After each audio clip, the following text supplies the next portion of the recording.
So bon appetit your majesty episode 6 की starting में हमने देखा था कि यार राजा जियोंग से पीछे हटते हुए ना नीचे गिर गया था। जियोंग भी उसे बचाने के चक्कर में वो भी उसके ऊपर गिर गई थी, लेकिन इस वजह से ना वो दोनों काफी ज्यादा ऑकवर्ड होकर ना एक दूसरे से अलग हो जाते हैं उठ के। पर साथ ही में यहाँ पे जियोंग के हाथ में ना चोट लग गई थी, इसलिए राजा जाके उसके हाथ को देखता और उससे कह रहा था कि तुम्हें तो काफी ज्यादा चोट लगी, क्या मैं डॉक्टर को बुलाऊं? और उसके हाथ को धीरे से पकड़ के फूंक मार रहा था, लेकिन ये सुन के यहाँ पे जियोंग तो मुस्कुराने लग गई थी और उससे कह रही थी कि नहीं, इसकी जरूरत नहीं, ये चोट ना मामूली है और ऐसे में हम जैसे शेफ्स को ना छोटी मोटी चोटें लगती रहती है, आप इसकी चिंता मत कीजिए। तो ये सब सुन के वो कह रहा था कि अरे बाप रे, मुझे तो इस बारे में पता ही नहीं था, तो शायद ना मुझे किचन के सभी नाइफ को बदल देना चाहिए। पर वो यहाँ पे उसे मना कर रही थी और साथ ही में वो सीरियस होकर उससे कह रही थी कि अब जबकि मुझे मेरा बैग वापस मिल चुका है तो अब ना मैं अपने घर वापस जा सकती हूँ। ये सुन के वो हैरान होकर उससे पूछता है कि इससे तुम्हारा क्या मतलब है? तो वो उसे बता रही थी कि इस बैग के अंदर ना मेरी एक मंगन रॉ की किताब थी जिसके जरिए मैं वापस घर जा सकती हूँ। और वो यहाँ उस बैग से सभी चीजों को निकाल के ना उसकी बुक को तलाश करने की कोशिश कर रही थी, लेकिन वो बुक तो उसमें थे ही नहीं। वो उससे पूछती भी है कि ये बैग तुम्हें किसने ला के दिया? तो वो बता रहा था कि सांगजे ने ये बैग मुझे ला के दिया था। तो फिर वही बाद में ना वो यहाँ पे सांगजे को अपने कमरे में बुला के उससे पूछताछ कर रहा था, यानी कि वो दोनों उसी किताब के बारे में उससे पूछ रहे थे कि वो किताब कहाँ है। या वो बता रहा था कि जब मुझे बैग मिला था ना तो इसके अंदर कोई भी किताब नहीं थी, और राजा भी उसे समझाने की कोशिश कर रहा था कि जब ये बैग ना पहाड़ी से नीचे गिरा होगा तब शायद वो किताब इस बैग से नीचे गिर गई होगी। पर फिर भी यहाँ पे जियोन को तो इस बात पे यकीन ही नहीं हो रहा था, क्योंकि उसके बैग के अंदर अभी भी उसका पासपोर्ट और लिपस्टिक ऐसे ही कुछ चीजें अभी भी मौजूद थी। तो फिर वही किताब कैसे गायब हो गई? तो यहाँ राजा ना उसे फिर भी भरोसा दिलाते हुए कह रहा था कि जैसा ही मिंग साम्राज्य का दूध वापस लौटेगा ना तो मैं तुम्हारी किताब ढूंढने में तुम्हारी मदद करूंगा और सैनिक बहस के उसी जगह को ना अच्छे से छान मारूंगा ताकि तुम्हारी किताब वापस मिल पाए। लेकिन फिर भी यहाँ पे जियोन को तो उस पर शक हो रहा था और उसके आंखों में देखते हुए उसे कह रहे थे कि मुझसे वादा करते हो? तो वो भी यहाँ पे उसको उड़ाते हुए उससे कह रहा था कि हाँ वादा। तो जियोंग भी फिर यहाँ पे उनसे धीरे से कहती है कि मेरा भी ना एक घर है, मैं भी अपने घर वापस जाना चाहती हूँ जो कि भविष्य में है। ये सब कह के ना वो वहां से जाने लगा। राजा के कहने से उसकी उम्मीद तो थोड़ी बढ़ चुकी थी, लेकिन शायद ना वो अभी भी काफी ज्यादा अपसेट थी, क्योंकि उसकी जो आखिरी उम्मीद थी वो किताब जिसके जरिए के वो घर जा सकती है वो उसे नहीं मिली थी। तो फिर वही नेक्स्ट डे ना वो फिर से गिलक्यूंग के साथ अपने किचन में जब जाती है, लेकिन वहाँ का माहौल ना एकदम से ही बदल चुका था। यहाँ पे सभी शेफ्स ना वहाँ पे जो भी मौजूद थे वो यहाँ पे ना जियोन को काफी ज्यादा चेयर अप कर रहे थे और उसकी काफी ज्यादा रिस्पेक्ट भी कर रहे थे। और तो और उन सभी लोगों ने ना उसके लिए खास शराब भी बनाई हुई, क्योंकि ये सभी लोग मिलकर यहाँ पे अब जियोन को किचन की मुखिया मानने लगे थे। और यहाँ जियोंग जो कि हमेशा इस शराब से ना दूरी बना के रखती थी, लेकिन उसके साथियों के कहने पे ना वो यहाँ पे काफी ज्यादा ड्रंक हो चुकी थी, यानी कि उसने ना काफी सारी शराब पी और नशे के चक्कर में वो यहाँ पे ना काफी ज्यादा अजीब बर्ताव कर रही थी। वो तो यहाँ पे ना गाना गाने लग गई थी सबके सामने। ये सब देख के यहाँ पे ये सभी लोग भी हैरान हो गए थे, लेकिन वो लोग भी ना फिर उसके साथ नाचने गाने लग जाते हैं। लेकिन वही जब नेक्स्ट डे दिखाया जाता है, वो ना जब यहाँ पे अपने कमरे में उठी है तो यहाँ उसके दोस्त उसे बता रहे थे कि कल ना तुमने कितनी ज्यादा अजीब हरकतें की थी शराब के नशे में। तो ये सुन के यहाँ पे जियोंग भी ना काफी ज्यादा एम्बेरस हो गई थी और साथ ही में परेशान भी। एक तो उसने रॉयल शेफ की पोजीशन भी खो दी है और तो और उसकी किताब भी नहीं मिल रही। इस वजह से ना वो तो यहाँ पे काफी ज्यादा अपसेट और परेशान भी हो गई थी। लेकिन वही दूसरी ओर राजा ने यहाँ पे जियोंग के बारे में सोच रहा था। उसे ना जियोंग की कही हुई वो बात याद आती है जब उसने कहा था कि उसे ना वापस से अब उसके घर जाना होगा भविष्य। तो यहाँ इस बात से ना उसे पहली बार एहसास होता है कि वो सच में यहाँ से नहीं आई है और वो सच में अपने घर वापस जाना चाहती, क्योंकि यार राजा के मन में ना जियोंग के लिए चिंता आने लगी थी उसके जाने के बाद क्या होगा। लेकिन फिर बाद में ना उसे यहाँ पे दरबार में एक और ज्यादा बुरी खबर मिलती। मिंगदूत योगुन ने ना जोसन का खाना खाने से सीधे इनकार कर दिया, वो नहीं खाना चाहता और उसने कहा था कि उनके शेफ ने जो खाना बनाया है वो सिर्फ वही खाना खाएगा। यानी कि ये चीज ना जोसन के लिए काफी ज्यादा बड़े अपमानजनक चीज थी। पर यहाँ ह्योंग को भी ना ये बात समझ आ रही थी कि ये सब ना उनकी चाल है ताकि वो लोग इनके ऊपर दबाव बना सके उनकी शर्तें मानने की। तो यहाँ पे ना उसके जो मंत्री थे वो यहाँ पे राजा को सलाह देने लग जाते हैं कि हमें ना शायद उनके रसोइयों को बुला लेना चाहिए ताकि वो उसके लिए खाना बना सके। पर फिर भी यहाँ पे राजा तो इस बात के लिए नहीं मान रहा था और कह रहा था कि उन्हें भूखा रहे ना ये सब उनकी चाल है, पर हम ना ये बात नहीं मान सकते, हम उसके जाल में नहीं फंस सकते। साथ ही में वो ये आदेश भी दे देता है कि जो चीजें जैसे चल रही है ना वैसे ही चलने दो। लेकिन वही ये बात जब यहाँ पे किचन में सब लोग को पता चलती है तो ये सब भी ना काफी ज्यादा हैरान थे, क्योंकि इन्हें पता लग गया था कि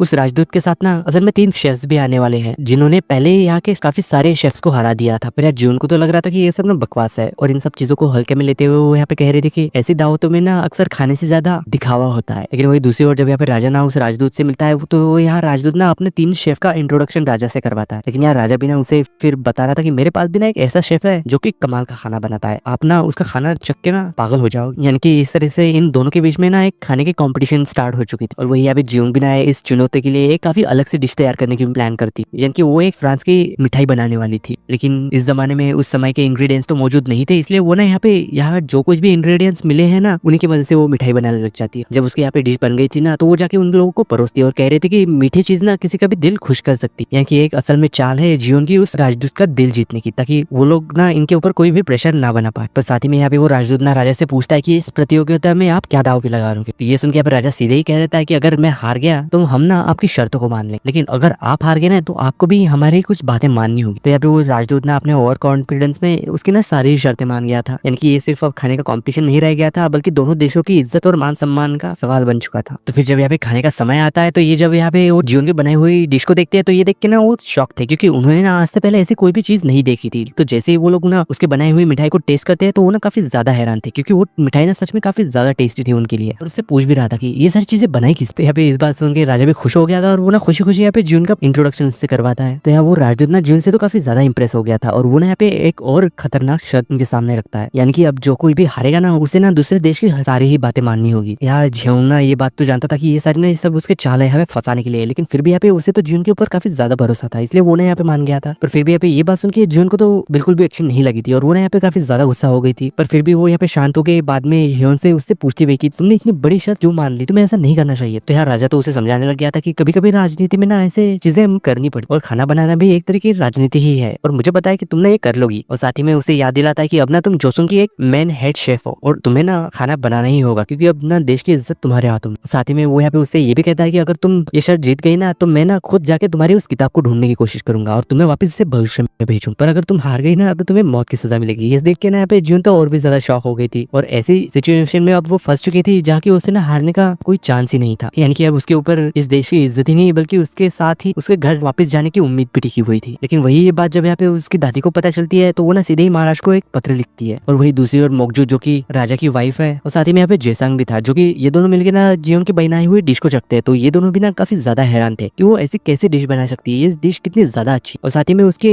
खाना बनाने की स्किल को लेकर वो यहाँ पे सवाल उठाता है। और साथ ही में वो यहाँ पे उसे बताया था कि अगर राजा हार गए ना तो उस राजदूत की सारी बातें उन्हें माननी हुई, तो इससे में ना हम भी उनका साथ दे सकते हैं। इस वजह से ना हम यहाँ पे राजा को गद्दी से हटा पाएंगे। तो इसी का आदमी जाके ना फिर वो उस राजदूत से मिलता है और उससे ना मदद मांगता है राजा को गद्दी से हटाने के लिए। तो वो राजदूत उससे पूछ रहा था कि इसके बदले मुझे क्या मिलेगा, मैं तुम्हारी फालतू में क्यों मदद करूं। तो वो तो यहाँ पे उनसे ये कह के चला जाएगा कि आपके रसोइये ना इस प्रतियोगिता को जीत लेंगे, यानी कि इससे ना आपकी इज्जत बढ़ेगी। लेकिन वही ये सारी चीजें होते हुए ना गोंगल ने भी देख ली थी और सारी चीजें सुन ली थी और वो ना यहाँ पे पकड़े जाने से पहले ही वहां से भाग गया था और सीधे ही जाके ना राजा को इस सारी चीजों के बारे में बता देता। लेकिन दूसरी ओर यहाँ पे राजा की पत्नी ना उसके एक खास आदमी जो कि शेफ है उससे कह रहे थे कि तुम लोगों को ना जानबूझ के प्रतियोगिता हारनी ही होगी। तो फिर जब यार नेक्स्ट डे ना सब लोग यहाँ पे तैयारी कर रहे थे कॉम्पिटिशन के लिए, तो यार जून ना किसी खास चीज की तलाश में थी, यानी कि किसी खास मसाले की तलाश में थी। तो यार एक आदमी उसे बता रहा था कि आपको ना महाराज ने मिलने के लिए बुलाया है। तो ये सुन के यहाँ पे जून तो खुश होकर ना वहां से जाने लगती, लेकिन वो यहाँ पे आके देखते है कि वो ना किसी किताब को पढ़ रहा था और वो उसे कह रही थी कि महाराज। तो ये सुन के यहाँ पे वो अपनी किताब बंद करके उसकी तरफ देखते हुए कह रहा था कि अच्छा तुम्हें इजाजत चाहिए। तो वो भी कह रही थी कि हाँ मुझे इजाजत चाहिए, क्योंकि मुझे ना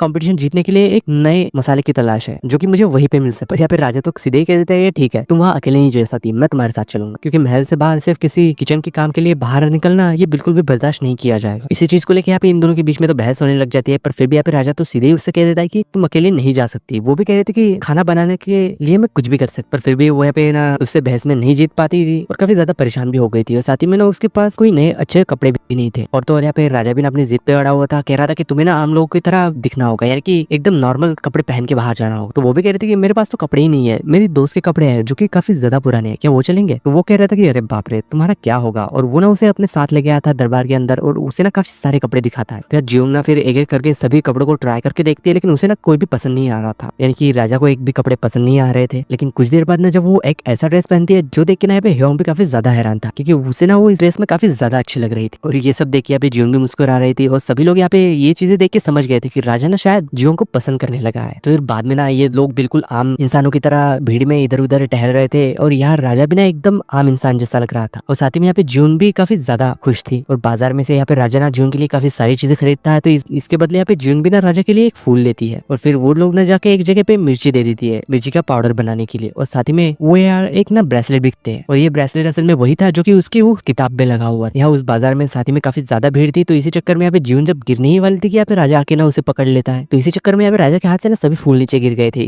पर यहाँ जून तो फिर भी उन फूलों को नीचे बैठ के उठा रही थी और कह रही थी कि मैंने कितने प्यार से तुम्हारे लिए खरीदे थे। पर फिर भी राजा तो कह रहा था कि अरे कोई बात नहीं दोबारा खरीद लेना, तुम्हें ये उठाने की जरूरत नहीं है। पर फिर भी जून तो कह रही थी कि मैं ये फूल तुम्हें देना चाह रही थी, अगर ये तुम ना अपने कमरे में रखोगे तो शायद ना ये फूल के जरिए आप ना शांत होने में मदद कर पाएंगे। तो इस बात से यहाँ पे राजा को भी काफी ज्यादा अच्छा लग रहा था, इसलिए वो भी ना यहाँ पे खुद नीचे बैठ के फूलों को जून के साथ उठाने की कोशिश करता है। यहाँ पे फूल ना काफी ज्यादा गंदे हो चुके थे, इसलिए साथ ही में उसका चेहरा भी गंदा हो गया था मिट्टी की वजह से। ये देख के यहाँ पे जून तो उसके ऊपर काफी ज्यादा हंसने लगती है, क्योंकि वो ना काफी ज्यादा अजीब लग रहा था। और साथ ही में ना वो यहाँ पे मजाक में उसके चेहरे से मिट्टी साफ करने के बजाय ना वो उसके चेहरे में और भी ज्यादा मिट्टी लगा देती है। तो इस वजह से यहाँ पे राजा भी हंसने लग गया था। साथ ही में ना वो भी यहाँ पे उसके चेहरे पे मिट्टी लगा देता है। फिर बाद में ना जब वो लोग वापस से महल आ चुके थे, तो यहाँ महल आने के बाद ना राजा फिर जियोन को एक खूबसूरत से तोहफा देता है, जो कि बाजार में ना उन्होंने छुपके से जियोन के लिए खरीद लिया था। और साथ ही में वो यहाँ पे उससे कह रहा था कि मैंने देखा लिखा था कि तुम ना इस ब्रेसलेट को खरीदना चाहती थी लेकिन तुमने नहीं खरीदा, इसलिए मैंने ना ये तुम्हारे लिए ले ली। उम्मीद है कि ये तुम्हें पसंद आएगा। जियोन को तो इस बात में जरा भी अंदाजा ही नहीं था कि राजा उसके ऊपर कितनी बारीक नजर रखती है, उसका कितना ख्याल रखने की कोशिश करते हैं। तो फिर बाद में ना राजा जब अपने कमरे में वापस चला गया था और जियोन के दिए हुए फ्लावर्स को ना एक फ्लावर पॉट में लगा देता है और साथ ही में उसे पानी भी दे रहा था। और साथ ही जियोन भी ना जब वापस से किचन में जाती है तो वो देखती है कि यहाँ पे सभी लोग ना काफी ज्यादा परेशान लग रहे थे। तो गिलगिम उसे बता रहे थे कि उस राजदूत के शेफ्स के बीच में और हमारे बीच में ना कॉम्पिटिशन हुआ था प्याज काटने का, जिसमें कि हम हार गए, इसलिए ना ये सभी लोग काफी ज्यादा सैड हो चुके हैं इस वजह से। पर फिर भी यहाँ पे जियोन तो उन सबको हौसला देते हुए कह रहे थे कि अभी भी एक कंपटीशन बचा हुआ है, हम ना उसमें जीत के दिखाएंगे, इसलिए आप लोग इतनी ज्यादा सैड मत हो। तो फिर जब यहाँ नेक्स्ट डे दिखाया जाता है जबकि यहाँ कंपटीशन होने वाला था और यहाँ ये कंपटीशन असल में 3 राउंड में होने वाला था और इस कंपटीशन का ना एक बिल्कुल ही अलग थीम होगा। पहले राउंड में एक मीट डिश होगी जो कि इससे पहले ना ये डिश किसी ने नहीं खाई थी, और दूसरे राउंड में एक दूसरे के शेफ ना एक दूसरे की डिशेस बनाएंगे, और तीसरा और आखिरी राउंड जो कि जिनसेंग वाला सूप था, ये ना सबसे ज्यादा मुश्किल राउंड है क्योंकि ये सूप बनाना मिंग की सबसे बड़ी ताकत है और शायद से यहाँ जून के लिए ये ना काफी ज्यादा मुश्किल होने वाला है। और यहाँ पे दोनों टीम को ना 5-5 दिन का समय दिया गया सभी चीजों की प्रिपरेशन के लिए ताकि वो ना इंग्रेडिएंट्स जमा कर पाए। लेकिन इस बार ना कंपटीशन काफी ज्यादा बड़े था। यहाँ उस राजदूत ने कहा था कि अगर इस बार ना आप हार गए तो मुझे ना आपके देश में जिनसेंग उगाने का आपको लाइसेंस देना पड़ेगा। तो यहाँ राजा भी ना उसके सामने एक शर्त रखता है कि अगर मैं जीता मुझे भी आपसे जितना आटा चाहे मैं खरीद सकता हूँ। पहले तो इस बात के लिए वो राजदूत मना कर देता है, पर फिर भी बाद में मुस्कुराते हुए उससे कह रहा था कि हाँ ठीक है, मैं इस बात के लिए ना हमारे सम्राट को मनाने की कोशिश करूंगा। और वही इधर यहाँ पे जियोंग भी ना काफी ज्यादा कॉन्फिडेंट थी कि वो ना इस मुकाबले को जैसे तैसे जीत ही लेगी। तो इसलिए ना वो यहाँ पे डिसाइड करती है कि वो ना इस पुराने समय में एक प्रेशर कुकर बनाएगी जिसमें कि वो खाना बनाने वाली है। और इसी सीन के साथ बोर्न एपेटाइट की मैजेस्टिक के एपिसोड 6 की एंडिंग होती है।